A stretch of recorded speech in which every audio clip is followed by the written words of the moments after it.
Kantor Mapolres Aceh Barat ini dipenuhi ratusan mahasiswa yang tergabung dalam mahasiswa anti kekerasan. Kedatangan mahasiswa ini untuk meminta Kapolres Aceh Barat segera menindak tegas 8 anggota yang diduga telah melakukan aksi kekerasan terhadap seorang mahasiswa. Polisi sempat meminta ratusan mahasiswa ini untuk membubarkan diri karena tidak memiliki izin unjuk rasa. Namun mahasiswa tetap melakukan aksinya. Guna mencegah terjadinya kericuhan, Kapolres langsung bergabung dengan massa untuk mendengarkan tuntutan para mahasiswa. Dalam orasinya, massa meminta agar 8 anggota polisi yang bertugas di Mapolres tempat segera dihukum. Tindakan penganiayaan terhadap salah satu warga masyarakat Aceh Barat, kami telah melakukan tindakan tersebut. Ya, kami telah memberikan tindakan fisik, kemudian memproses secara hukum, dan saat ini 8 orang anggota Polri sudah dalam tahanan.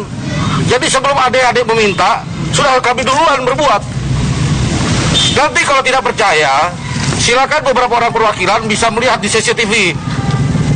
Ya, sudah ada di dalam sel, sudah dalam kondisi botak, ya, dan masuk dalam tahanan. Yang kedua, perlu adik-adik ketahui sekalian bahwa antara kami dengan keluarga korban telah ada perdamaian. Ya, dengan korban telah membuat pernyataan perdamaian. Kami terima kasih kalau betul-betul kejadian ini muncul dari lubuk hati adik-adik sekalian ingin membantu masyarakat. Ya, tapi saya tidak akan menerima, tidak akan mentolerir kalau ini ada otak di belakangnya. Akan saya cari nanti.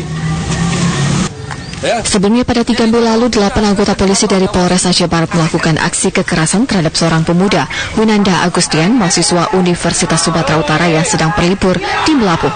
Dari Kabupaten Aceh Barat, Haidir Azhar, TV One mengabarkan.